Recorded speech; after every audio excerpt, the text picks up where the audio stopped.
आज सफलता हर किसी को चाहिए, पर सफल होने के लिए इंसान की सोच पॉजिटिव होना बहुत आवश्यक है। आज की वीडियो में 5 ऐसे टिप्स है जो आपकी सोच को पॉजिटिव बनाएंगे, साथ ही आपको सफलता हासिल करने में मदद करेंगे। अगर आप इस वीडियो के अंत तक पहुंचते हो तो मैं इस बात की गारंटी देता हूं कि आप जीवन का एक इम्पोर्टेंट लेसन सीख जाएंगे। तो चलिए बात करते हैं ओवर थिंकिंग पर। अगर इंसान अपने थॉट्स पर विजय पा लेता है तो उसकी स्मरण शक्ति तो मजबूत होती है, साथ ही वो मानसिक रूप से भी परिपक्व हो जाता है। अक्सर अत्यधिक सोच और विचार करने से व्यक्ति अपने सपनों से विचलित हो जाता है। अत्यधिक सोच और विचार इंसान के मन में नेगेटिविटी पैदा कर देते हैं। ओवर थिंकिंग में इंसान खुद के ख्यालों में खुद ही उलझ जाता है, चाहे उसका पास्ट हो चाहे फ्यूचर। वो हर चीज को लेकर अपने मन में बहुत अत्यधिक थॉट्स लाता है और उसके मन में 90% थॉट्स नेगेटिव होते हैं और जो 10% पॉजिटिव होते हैं वो भी नेगेटिविटी में खत्म हो जाते हैं। और धीरे धीरे इंसान की सोच उसके सपनों के प्रति नेगेटिव होती जाती है कि वो सफल नहीं होगा, और अगर सफल नहीं होगा तो फिर क्या होगा। वो सारे थॉट्स को उस समय सोचता है जब उसे अपने सपनों के लिए मेहनत करने की आवश्यकता होती है, न कि नेगेटिव थॉट सोचने की।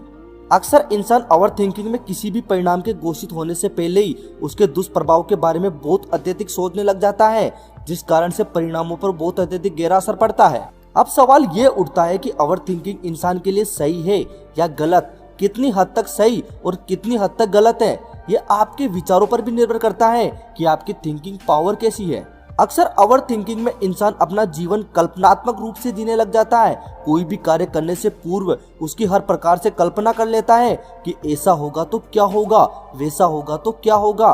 वो व्यक्ति प्रैक्टिकल जीवन न जीकर कल्पनात्मक जीवन जीने लग जाता है, जिसका दुष्प्रभाव ये होता है कि उसकी पॉजिटिव थिंकिंग खत्म हो जाती है और विल पावर भी। ओवर थिंकिंग का सीधा सीधा अर्थ यह है कि आपका माइंड प्रेजेंट पर फोकस नहीं करता।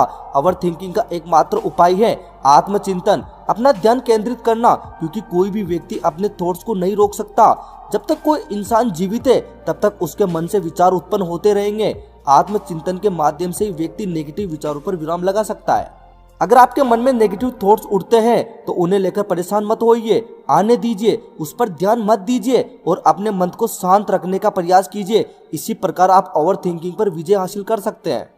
ओवर थिंकिंग आपकी ज्ञानता का प्रमाण नहीं, बल्कि आपकी मानसिक दक्षता में कमजोरी का प्रमाण है। ओवर थिंकिंग पर विजय आपके प्रेजेंट में एक्टिव रहने के लक्षण है। अर्थात अगर आप ओवर थिंकिंग को कंट्रोल कर लेते हैं तो ये आपकी सफलता के मार्ग को आसान कर देता है। अब दूसरे नंबर पर हम बात करते हैं सेल्फ मोटिवेशन की। सेल्फ मोटिवेशन एक ऐसी एनर्जी है जो इंसान को कहीं से कहीं पर भी पहुंचा सकती है। एक ऐसी एनर्जी है जिसका सर्जन इंसान को स्वयं करना होता है, किसी बाहरी चीजों से इसका सर्जन नहीं हो सकता। अक्सर विद्यार्थियों का सबसे ज्यादा पूछा जाने वाला सवाल यही होता है, हम किसी वीडियो को देखकर कुछ देर के लिए तो बहुत ज्यादा मोटिवेट हो जाते हैं, पर 1 या 2 दिन बाद वो मोटिवेशन खत्म हो जाता है। इसका सबसे बड़ा कारण यही होता है कि हम सेल्फ मोटिवेट नहीं हो पाते। सेल्फ मोटिवेशन किसी की बड़ी बड़ी बातें सुनकर नहीं हो सकते।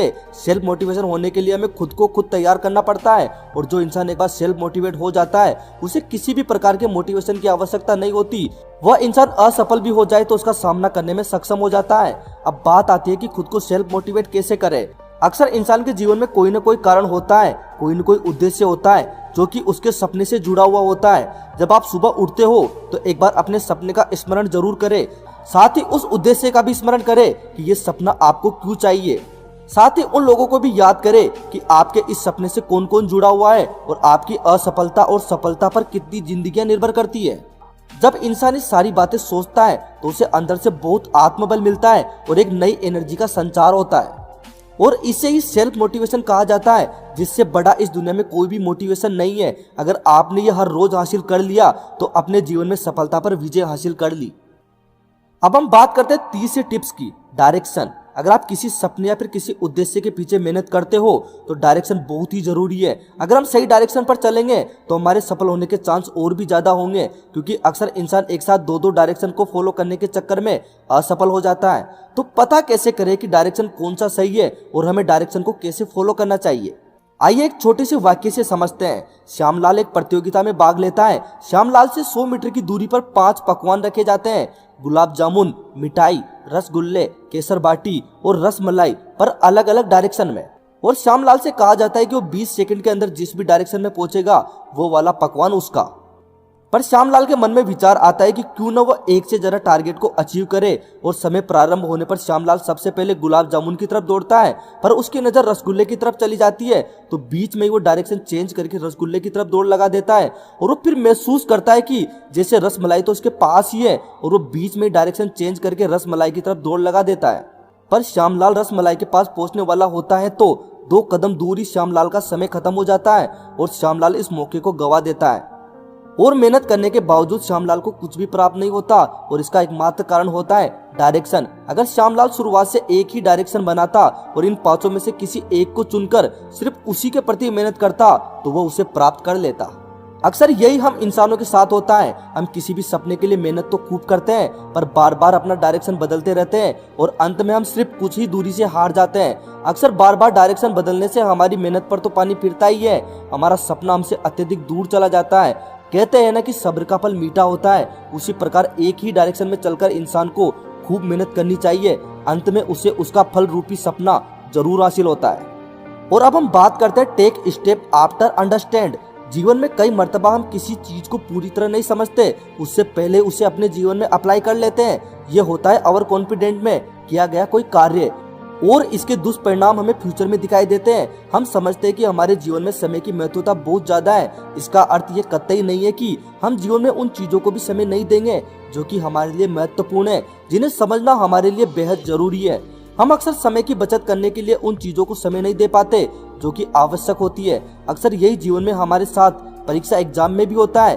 किसी क्वेश्चन का हम पूरा नहीं पढ़ पाते, उससे पहले उसका आंसर दे देते हैं और वो भी ओवर कॉन्फिडेंट में होकर, और जब घर आकर उसको चेक करते हैं तो अक्सर वो आंसर गलत होता है जो हमने समय की बचत के चक्कर में जल्दीबाजी में दे दिया था। यही जीवन में हमारे साथ हर क्षेत्र में होता है। जिन कार्यों को हम समय की बचत समझकर जल्दबाजी में हमारे जीवन में अप्लाई कर लेते हैं, अक्सर वो हमें भविष्य में दुष्परिणाम जरूर देते हैं। अक्सर जीवन में किसी भी कार्य को, किसी भी वस्तु को पूर्णतः समझकर ही उसके बारे में अपनी कोई राय रखनी चाहिए। इसी प्रकार की छोटी छोटी गलतियां भी हमारी सफलता में बाधक का काम करती है। और अब हम बात करते हैं कि फेलियर से मत डरो, असफल होकर मत पछताओ। अक्सर जब हम अपनी सफलता की दौड़ में निकलते तो हमारे मन में ये विचार जरूर आता है कि अगर हम असफल हुए तो क्या होगा। यही से हमारे मन में बैठ जाता है असफलता का डर, और यह असफलता का डर हमारे मन में हजारों नेगेटिव विचार पैदा कर देता है, जिस वजह से हम हमारे कार्य को पूर्णतः मन से नहीं कर पाते। यहीं से हमारी असफलता की पहली सीढ़ी प्रारंभ हो जाती है। ये बात भी आवश्यक है कि इंसान को अपने जीवन में एक बैकअप के तौर पर प्लान जरूर रखना चाहिए, पर क्या एक असफलता आपका जीवन निर्धारित कर सकती है? इस दुनिया में बहुत बड़े बड़े साइंटिस्ट, क्रिकेटर और सफल लोगों ने असफलता का सामना किया है। अगर वह भी असफलता से डरकर इसे अपने जीवन की आखिरी कोशिश मानकर बैठ जाते तो आज उन्हें इस दुनिया में कोई नहीं जानता और न ही आज उनके कोई उदाहरण देता। असफलता का डर हमारे मन में बैठना ही हमारी असफलता का सूचक है, क्योंकि फिर हम कोई भी कार्य पूरे मन से नहीं कर पाते। अक्सर कुछ इंसान होते हैं जो पुरानी बातों को लेकर या फिर पास्ट की असफलताओं को लेकर अपने फ्यूचर को खराब कर लेते हैं। अक्सर वो सोचते हैं कि अगर वो अपने पास्ट में ये गलती नहीं करते तो वो सफल हो जाते, अगर ऐसा करते तो ऐसा होता, और इन्हीं बातों को सोच सोच कर वो अपने प्रेजेंट को और अपने फ्यूचर को खराब कर लेते हैं। असफलता का डर या फिर असफल होने के बाद पुरानी चीजों को याद करना, ये दोनों चीजें इंसान को नेगेटिविटी के अलावा और कुछ भी नहीं देती। इंसान को अपनी असफलता से सीखना चाहिए कि उसने ऐसा क्या किया जो उसको असफलता मिली। असफलता का रोना नहीं रोना चाहिए। दोस्तों, अगर आपने ये 5 लेसन ध्यान से सुने होंगे तो आपके जीवन की सारी कमियां आपके सामने आ गई होगी। आप असफल क्यों होते हो ये भी समझ गए होंगे।